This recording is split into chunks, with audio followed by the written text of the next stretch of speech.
আসসালামু আলাইকুম everyone, welcome back to my channel Dolly's Kitchen. আজকের পর্বে আবারও হাজির হলাম নতুন একটি রেসিপি নিয়ে। আজকে আমি রেস্টুরেন্ট স্টাইলে তৈরি করে দেখাবো স্পাইসি চিকেন। দেখা যাক আমি কিভাবে তৈরি করব আর আপনাদের সাথে শেয়ার করব। এখানে আমি 200 গ্রাম চিকেন নিয়েছি আর চিকেনটাকে দেখেন পাতলা পাতলা করে কেটে নিয়েছি। আর অবশ্যই কিন্তু বুকের মাংসটা নিতে হবে। এখন আমি চিকেনের ভিতর 1 টেবিল চামচ আদা রসুন বাটা দিয়ে দিব একটা ডিমের অর্ধেক। ডিমটা কিন্তু অবশ্যই দেওয়ার চেষ্টা করবেন। দিয়ে দিব 1 টেবিল চামচ সয়া সস, দিয়ে দিব হাফ চা চামচ হোয়াইট পেপার, আর দিয়ে দিব 1 টেবিল চামচ টমেটো কেচাপ, আর দিয়ে দিব 1 টেবিল চামচ ওয়েস্টার্ন সস, আর দিয়ে দিব 1 টেবিল চামচ চিলি সস, আর দিয়ে দিব 2 টেবিল চামচ কর্নফ্লাওয়ার, আর দিব স্বাদ মতো লবণ। লবণটা একটু অল্প করে দিবেন, কারণ সয়া সসে লবণ থাকে, এজন্য আমি পরিমাণ মতো লবণ দিলাম। এখন আমি সবগুলো হাত দিয়ে ভালোভাবে মিশিয়ে নিব। দেখুন আমার মাখানো হয়ে গেছে। এখন আমি 30 মিনিটের জন্য মেরিনেট করে নিব। দেখুন আমার 30 মিনিট হয়ে গেছে। এখন আমি একটি মিক্সিং বলের ভিতর 1 কাপ ময়দা দিয়ে দিব, আর দিব কিছুটা কর্নফ্লাওয়ার, আর দিব অল্প একটু পরিমাণ বেকিং সোডা, আর দিব স্বাদ মতো লবণ। এখন হাত দিয়ে ভালোভাবে মেখে নিব।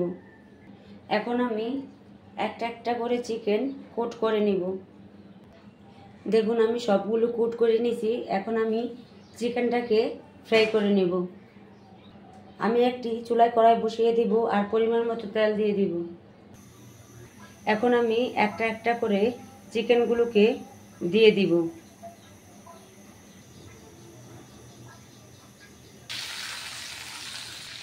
চিকেনটা আমার ভাজা হয়ে গেছে। এখন আমি চিকেনটাকে একটি চাটনি দিয়ে সেঁকে নামিয়ে ফেলবো। এখন আমি স্পাইসি চিকেনটাকে রান্না করে নিব।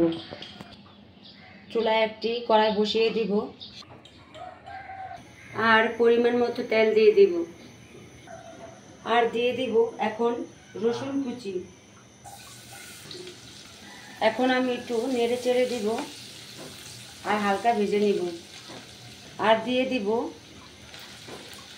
কাঁচামরিচ। এখন কাঁচামরিচটাকে একটু ভেজে নিব।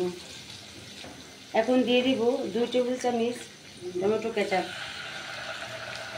দিয়ে দিব 1 টেবিল চামচ চিলি সস, দিয়ে দিব হাফ চামচ হোয়াইট পেপার। এখন একটু নেড়ে চেড়ে দিব। দিয়ে দিব 1 টেবিল চামচ চিনি। এখন দিয়ে দিব চিলি ফ্লেক্স। আবার একটু নেড়ে চেড়ে দিব, আর দিয়ে দিব স্বাদ মতো লবণ। দিয়ে দিব 1 টেবিল চামচ সয়া সস, দিয়ে দিব 1 টেবিল চামচ ওয়েস্টার্ন সস। এখন আমি সবগুলো ভালোভাবে নেড়ে চেড়ে দিব। দিয়ে দিব সেই ভেজে রাখা চিকেনগুলো। এখন একটু ভালোভাবে নেড়ে চেড়ে দিব। দেখুন তৈরি হয়ে গেল আমার স্পাইসি চিকেন। এখন আমি চুলা বন্ধ করে দিব আর চুলার থেকে সার্ভ করে নিব। দেখুন আমার স্পাইসি চিকেনটা কতটা পারফেক্ট হয়েছে আর কতটা ইয়ামি হয়েছে। এটা খেতে অনেক মজা, অনেক সুস্বাদু আর টেস্টি। আমার রেসিপিটা যদি আপনাদের ভালো লেগে থাকে তাহলে অবশ্যই আপনারা বাসায় বসে আমার মতো রান্না করবেন। আর যদি আমার ভিডিওটা ভালো লেগে থাকে তাহলে অবশ্যই আমার চ্যানেলটাকে সাবস্ক্রাইব করে দিবেন। এখন বিদায় নিচ্ছি, সবাই ভালো থাকবেন। আল্লাহ হাফেজ।